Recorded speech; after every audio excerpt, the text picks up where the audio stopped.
Olá, meu nome é Tamara Freire, sou procuradora do município de Salvador e esse é o podcast Asa da Palavra, uma parceria com a Associação dos Procuradores do município de Salvador, que traz entrevistas sobre os livros mais legais da literatura nacional e estrangeira.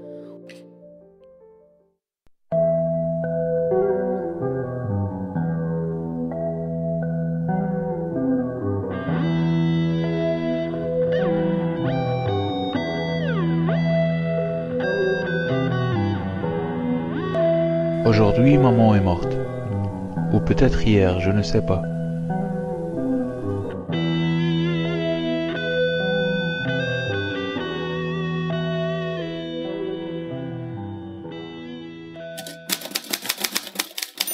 Esse é um trecho do livro O Estrangeiro, de Albert Camus, publicado em 1942 na França pela editora Gallimard e no Brasil pela primeira vez em 1979 pela editora Record.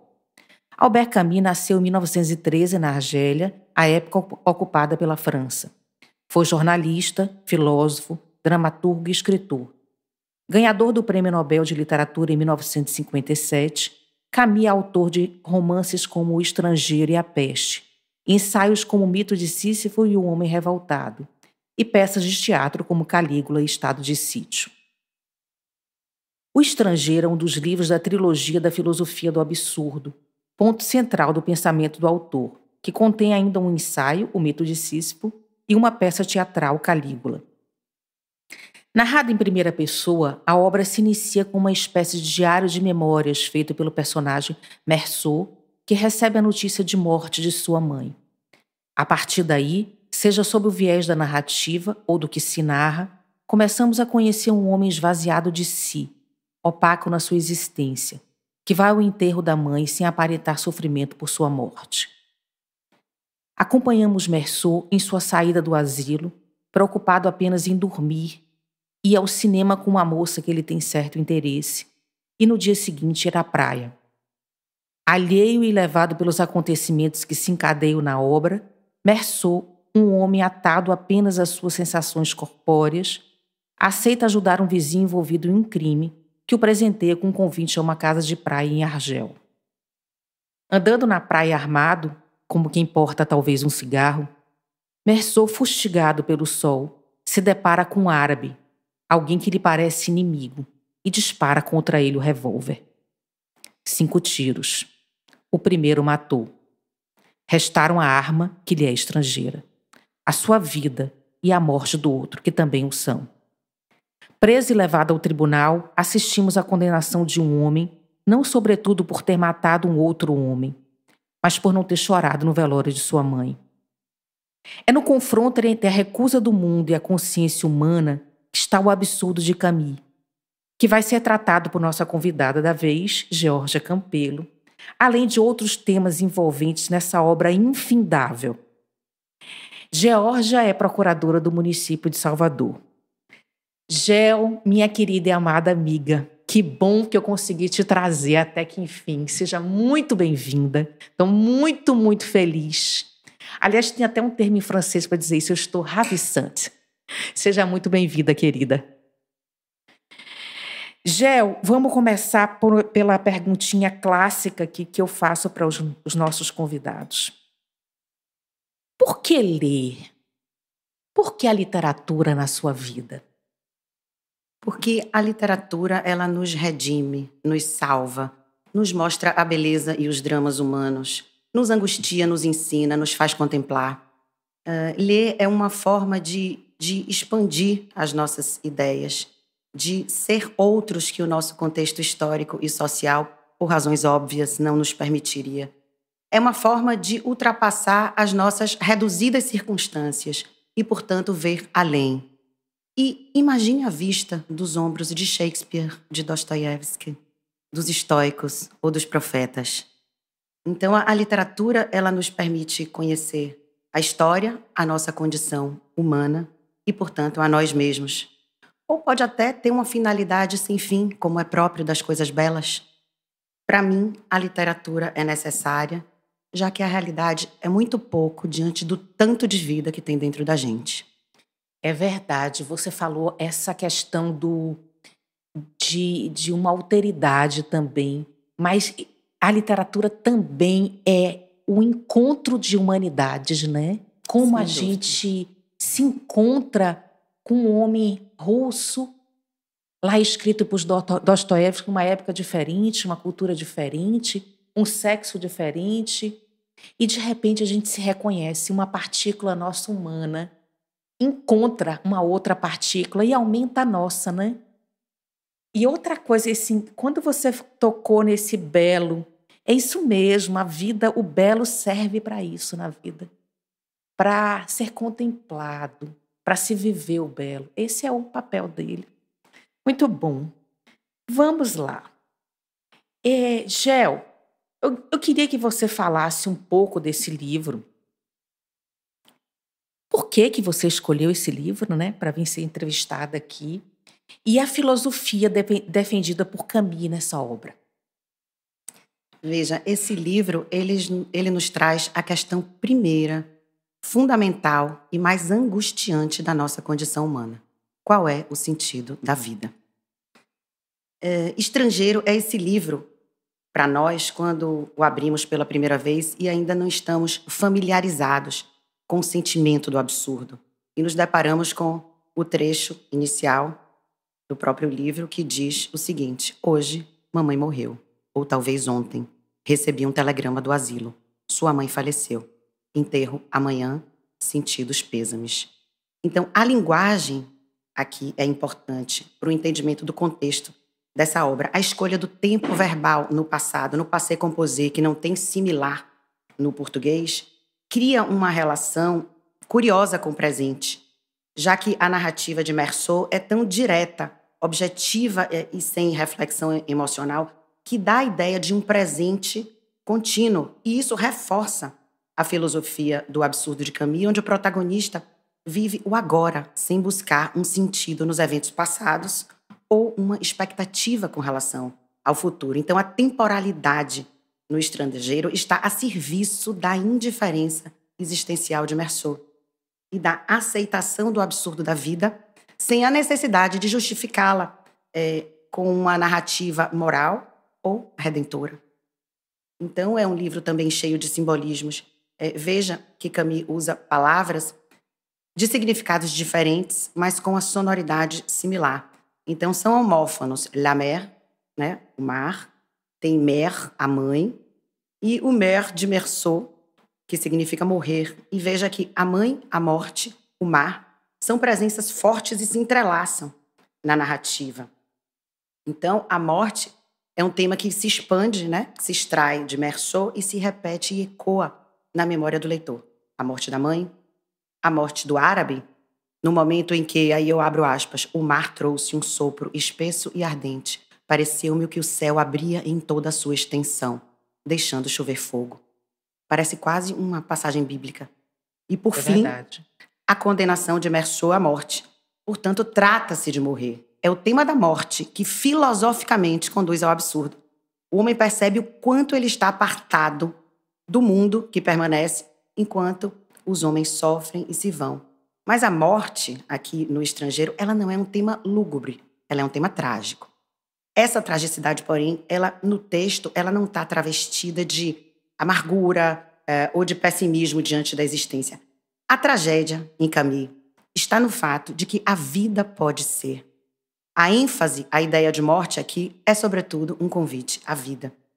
E isso é muito bem representado no trecho final, quando Meursault aceita a sua condenação à morte e, no caminho de volta à prisão, ele observa o seguinte: como se os caminhos familiares traçados nos céus de verão pudessem conduzir tanto às prisões como aos sonos dos inocentes. Então, a certeza da morte, esse desespero secreto, está ligado estritamente a esse amor devorante da vida. A revelação do absurdo, portanto, em Camus, não deve conduzir ao suicídio, né, que poderia ser uma opção diante da falta de sentido da vida. Mas não é, pois para ele é preciso viver e desfrutar desse mundo. E esse sim à vida é possível no litoral da Argélia, sob o sol mediterrâneo, e não na Europa dos campos de morte.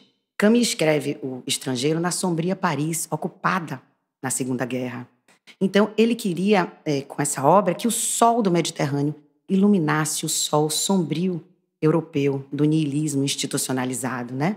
Do período da Segunda Guerra, que negou o individualismo em nome de objetivos coletivos tenebrosos e totalitários. E falando em niilismo, é preciso considerar que no século XIX e XX, é que a modernidade atinge o seu ápice quando os vestígios da cosmovisão religiosa ele caem e Deus, que era o telos que orientava o indivíduo, né, existia ali uma base objetiva da moralidade e do propósito humano, desaparece e surge esse vazio, né, desastroso. E esse é a crise da qual fala o niilismo, uma crise de sentido. E nesse clima é que surge o existencialismo e também o absurdismo de Camus. Que ele inicialmente se afeiçoou às ideias de Sartre, mas se apartou depois, né? Exatamente. Ele não se considerava um existencialista, apesar de sua obra ser considerada uma referência do existencialismo. Isso a gente não pode negar, né? Então, eu prefiro classificá-lo como absurdista. Sim. Porque ele cria uma filosofia muito própria.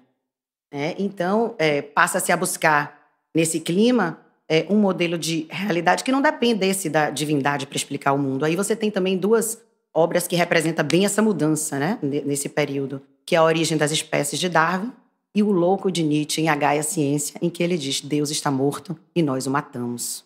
Sim. Então ele faz uma crítica muito grande aos racionalistas e aos modernos, porque eles matam Deus e querem colocar ideologias no lugar de Deus, né? Então esse é um grande problema.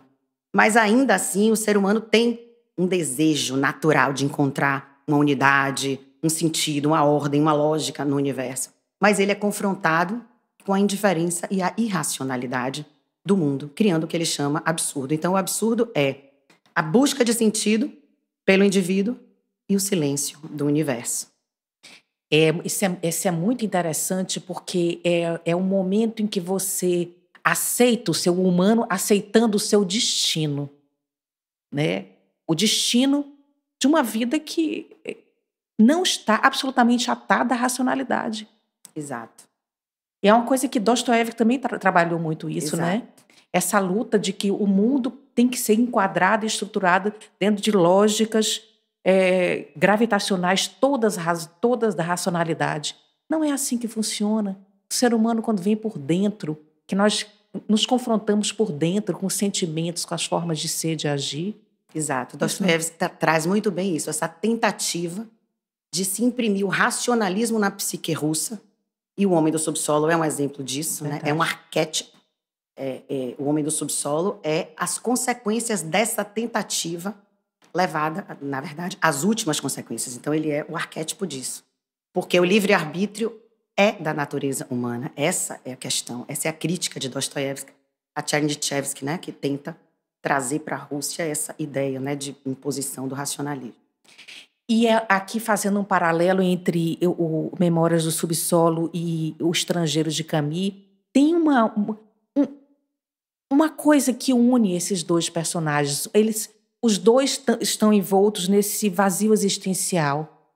Um porque pensa demais e o outro porque pensa de menos, né? Isso, exatamente. E Dostoiévski, ele tem, em algum momento, existe um dilema dele, porque ele dá um salto de fé.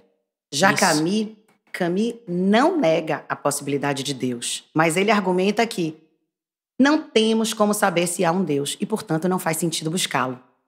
E, além disso, ele condena a colocação desses ídolos e ideologias no lugar de Deus, assim como fez Nietzsche.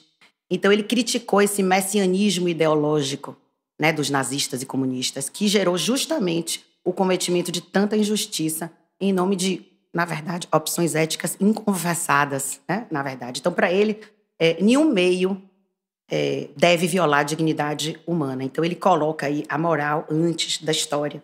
E isso fica muito claro no seu próximo ciclo, que é o ciclo da revolta. Isso, o homem revoltado aí, porque o homem revoltado não em nome de uma ideologia, mas em nome de que os revoltados têm que se unir contra uma opressão. É diferente. E nesse momento que ele também se aparta de Sartre, né? Exato. Que seguiu que era do Partido Comunista. Ele próprio foi alijado. Ele foi um estrangeiro nesse aspecto. Ele fez uma crítica muito grande com relação ao regime stalinista e os meios utilizados, os campos de trabalho forçado, os julgamentos forçados. Só que é exatamente com relação a essa crítica de colocar os ídolos no lugar de Deus e você usar de qualquer meio para se atingir aquela finalidade. Isso, às vezes, é tão atual, não é? Então, com isso, depois da morte de Deus, os desastres aconteceram assim, nesse aspecto, né? Então, é um perigo e ele alerta para isso. Então, ele foi até chamado de reacionário, enfim, houve, né, essa briga com Sartre, enfim, por conta disso, porque, na verdade, a intelectualidade francesa passou pano. Essa é a verdade. E é um momento que ele se viu estrangeiro, né? Exatamente. Exatamente.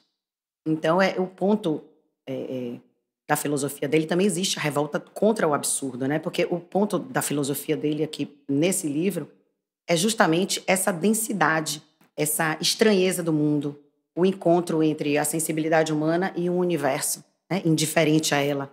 Esse incômodo, essa sensação de não ser capaz de se sentir em casa, neste mundo e com este mundo, de se sentir um estrangeiro. Sim. Dentro dessa filosofia de Camus, nós estávamos conversando aqui um pouquinho antes, você falou do mito de Sísifo, né?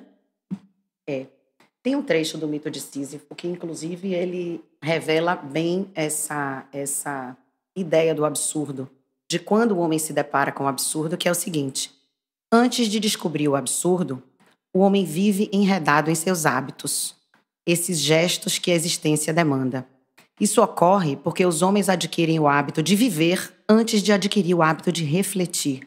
Um dia, porém, o sentimento de absurdidade pode bater na face de qualquer homem. É nesse momento que os cenários desmoronam. No fim de uma vida mecânica, um porquê se eleva e inaugura um movimento da consciência. O que se segue é um retorno inconsciente a essa cadeia de atos ou o despertar definitivo. Se escolhermos a segunda opção, temos duas consequências. Passamos a viver conscientes ou nos suicidamos. Então, veja a contradição. O homem deseja se matar exatamente por viver sob o horizonte da morte, pois ele compreende que todas as suas ações perdem o sentido diante da sua finitude. Somos um ser para a morte, como disse Heidegger, ou um cadáver adiado que procria. Sim. E ainda tem gente que se acha. Imagina. Afinal, o cemitério é o ponto de inflexão, né, de toda a filosofia.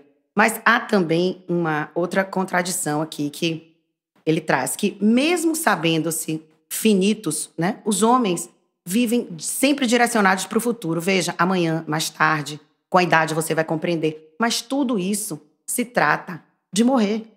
Esse é o ponto da filosofia de Camus. Então não faz sentido você se preocupar com o futuro, porque a morte está ali sempre diante de você. E no mito de Sísifo, ele cita o seguinte: o presente e a sucessão de presentes diante de uma alma sempre consciente. Esse é o ideal do homem absurdo.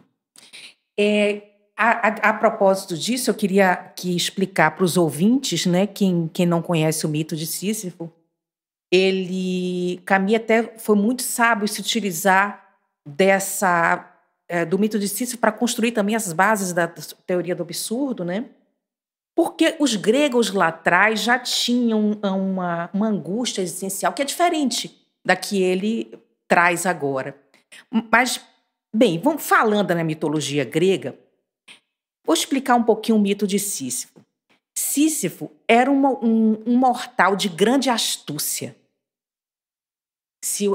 Astúcia é uma qualidade incrível que a gente quase hoje em dia não se liga tanto, mas a astúcia é uma coisa muito importante. E se utilizando dessa qualidade de astuto, né, ele acorda com Ásopo, que é um deus rio, o provimento de água para os mortais da sua cidade. Zeus, óbvio, ficou enfurecido e mandou Thânatos, a própria morte, para levar Sísifo ao mundo subterrâneo. Mais uma vez, lançando mão de sua famosa astúcia, Sísifo dá um colar a Thânatos e o envaidece com elogios à sua beleza. A morte cai na cilada, aceita o colar sem saber que se trata de uma coleira que serve para aprisioná-lo. Por um tempo, ninguém morreu, né? Até que Hades, o deus dos mortos, liberta Thanatos e vai em busca de Sísifo. Antes de se caminhar a Hades, Sísifo, mais uma vez, se utilizando de sua astúcia, pede para sua esposa que não enterre seu corpo. E assim segue até o encontro com Hades, a quem pede que lhe conceda o direito de voltar para ordenar seu enterro, já que não suportaria tanta desonra. O ato de enterrar os seus mortos é algo muito forte, né? Até hoje. Então, assim, o deus de Hades, diante disso, teve que se quedar, né? E concedeu a Sísifo essa possibilidade. Então, ele retornou, enganando a morte pela segunda vez. Fato é que Sísifo morreu de velhice. E Zeus e Hades, que se viram engrupidos nisso aí, consideraram Sísifo um revoltado, olha assim, onde entra caminho, e o sentenciaram a eterna e incessantemente rolar uma rocha até o alto da montanha, para então ver essa rocha cair sobre o próprio peso. Mas findando essa historinha, porque a gente não tem tanto tempo assim, essa historinha que parece que não tem fim, quero saber de você, Georgia. Qual é a relação que você faz entre esse mito e o estrangeiro que nós estamos lidando aqui agora? Sísifo, ele é o símbolo do absurdo, o trabalho inútil e sem sentido de rolar pedra, a presença da morte, o amor pela vida, que ele burla para poder voltar, a tragicidade dos gregos, a alegria, a lucidez. Sísifo, enquanto imagem do absurdo, é exatamente o ponto de encontro e de conciliação entre o ensaio e a narrativa. Ele trapaceia e volta ao mundo para desfrutar dos prazeres mundanos antes de ser devolvido ao submundo, o que mostra o amor pela vida, né? E esse ato contesta aí a negação à vida do niilismo, inclusive. A repetição do ato de rolar a pedra mostra Sísifo preso num ciclo, um ciclo de absurdo. Ele é um rebelde, ele engana a morte, engana os deuses, ele se rebela contra a ordem fundamental. E apesar da aparente inutilidade do esforço de Sísifo, rolando a pedra colina acima, Camus diz o seguinte, no seu ensaio: cada átomo daquela pedra, cada mineral daquela montanha cheia de noite forma um mundo. A luta em direção aos cumes basta para encher o coração de um homem. É preciso imaginar Sísifo feliz. Então, Camus aqui sugere que, apesar da inutilidade aparente do esforço de Sísifo, a grandeza do sentido da própria luta, isso é uma metáfora para a condição humana diante do absurdo, né? Então, diferentemente do niilista, que poderia considerar que a falta de sentido torna a vida insuportável, Camus não. Ele reconhece a falta de sentido, mas ao invés de considerar isso como uma justificativa para o desespero, né, e a destruição, ele vê isso como um desafio justamente para afirmar a vida. Sísifo, mesmo sabendo do seu esforço fútil, ele deve imaginar-se feliz, pois ele encontra significado na própria ação de resistir. E é assim que ele se torna o herói do absurdo por excelência e imediatamente nós pensamos em Meursault e suas núpcias com a natureza mediterrânea e em seguida em seu exílio na prisão, encarando o seu castigo consciente de sua morte e, no entanto, feliz.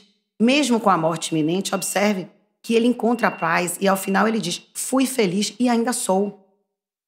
Isso é bem bonito, né? Não é? É uma virada que faz no livro, porque a gente começa achando ele muito estranho.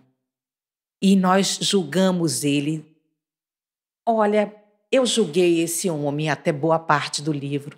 E depois a gente se encontra com ele, né? Exato. E aqui eu quero conversar com os ouvintes uma coisa. Tem spoiler, né, gente? Porque a obra clássica não tem como fugir do spoiler. Então, vamos falar aqui muitas coisas. Quem não quer ler o livro, pense. Quem não lê o livro, não quer assistir o podcast, pense um pouquinho, porque vale a pena de escutar antes ou depois. Você vai encontrar sempre muito mais, né, Gel, nesse livro? Sempre, sempre. E o ensaio filosófico, ele é importante, o mito de Sísifo, porque ele traz todo o conteúdo desse absurdo. E, a princípio, né, pelo drama e por conta da questão da mortalidade, que nos deixa bastante angustiados, é importante que esse livro é um livro que é um sim à vida, ao contrário do que ele possa parecer. É verdade. Né? Camus, ele entende, e no mito ele diz que felicidade e absurdo são filhos da mesma terra, como o avesso e o direito, eles são inseparáveis. A grande tragicidade do mito de Sísifo, e também revelada no Estrangeiro, está justamente nisso, no fato de descobrir-se imortal e ainda assim amar a vida. E tem uma relação também com a liberdade, né? Sim. A questão da liberdade é a seguinte, de você ser tão livre, mas tão livre, que esse seja o seu ato de revolta. Não precisa de Deus. O de existir é o maior ato de revolta. Ser livre no mundo sem liberdade é um ato de revolta. Sim. Porque você existe. É um ato de resistência também, de resistência, né? De comunhão com a vida, né? Mas essa obra tem tanta coisa pra gente falar. Vamos tentar fazer... E a ambiguidade, é interessante essa coisa de você conseguir unir a felicidade com o absurdo. Essa ambiguidade você também vê em Meursault, que ele é vazio como subjetividade, mas ele é pleno no existir e nas sensações, né? Nos momentos de afirmação da vida, ao mar, ali sob o sol com Marie. E o próprio sol, que ao mesmo tempo ele é uma fonte de vida, mas também de infortúnio. E ele simboliza muito o absurdo. Né? Ele mostra aí o reflexo de uma clareza sem ilusões, que é justamente o que define a filosofia de Camus. E é nesse ponto que eu queria perguntar para você. O sol nessa obra tem um lugar meio cativo. A obra inteira tem 3 momentos mais fortes. Mas sobre essa questão do sol no livro, Roland Barthes, que foi um crítico literário muito respeitado no século XIX, ele publicou O Estrangeiro, Romance Solar, no livro inédito do volume 2, Crítica, falando sobre o papel do sol na obra de Camus. E ele diz assim, abre aspas, Meursault é um homem carnalmente submetido ao sol. O sol é uma experiência tão profunda no seu corpo que funciona como elemento para descortinar o destino do personagem. O que você pensa a esse respeito, Gel? O sol é basicamente um personagem, né? Ele aparece pelo menos 20 vezes nessa obra. Né? Ele aqui é um signo de felicidade e também de infortúnio. Então, no capítulo 1, logo no início, a descrição do velório da mãe de Meursault, a luminosidade e o calor do sol que incomodam tanto. E no enterro, o sol pesa sobre sua cabeça e se torna a paisagem desumana. Mas é sob esse mesmo sol que Meursault encontra o prazer, o sol do Mediterrâneo, o sol da Argélia, o sol tão significativo para ele, o sol que vai iluminar. E numa passagem que eu acho belíssima do livro, que ele está com Marie no mar. Sim. Que eu acho linda aquela passagem. Linda. E em outra praia, o sol vai ser ali um dos personagens centrais, né, de um homicídio. E ele vai dizer nesse momento, senti apenas os símbolos do sol na testa. Foi aí que tudo vacilou. O gatilho cedeu. Sacudi o suor e o sol. Compreendi que destruí o equilíbrio do dia. O silêncio de uma praia onde havia sido feliz. E no tribunal, quando ele vai explicar os motivos do crime, e que ele diz, foi por causa do sol, né? Então, mas não culpando o sol. Não culpando o sol, exatamente. Foi por causa do sol, mas o sol representando essa indiferença do universo. Sim. Então aí, o sol ilumina isso. O sol representa essa natureza. Muito bom.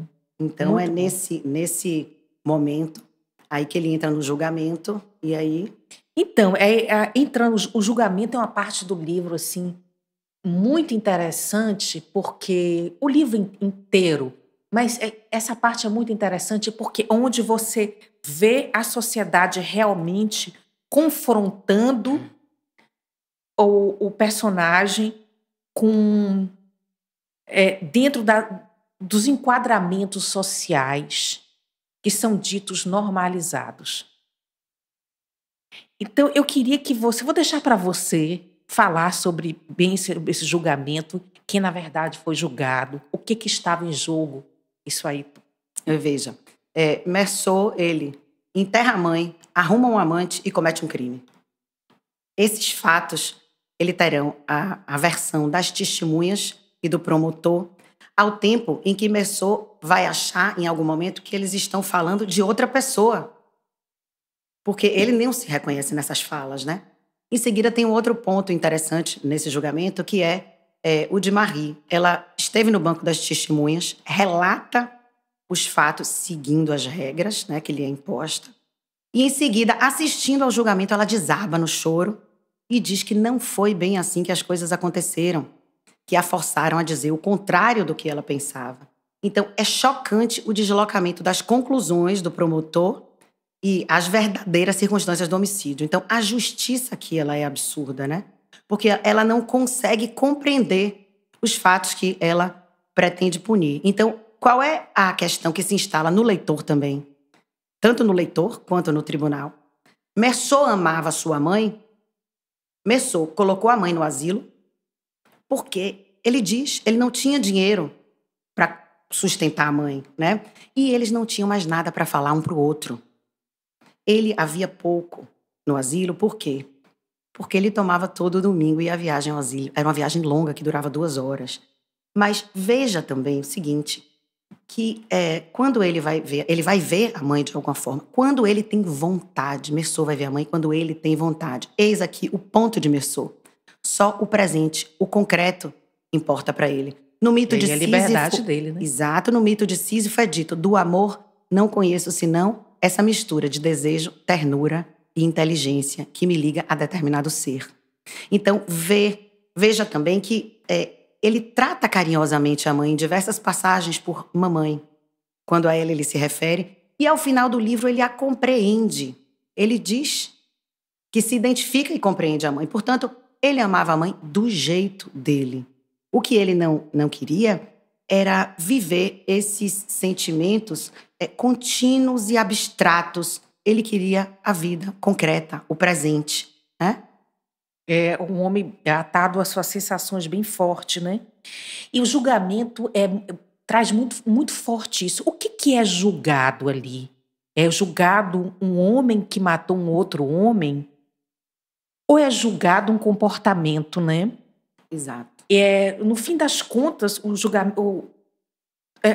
houve um concílium para julgá-lo contra alguém que estava contra as regras sociais.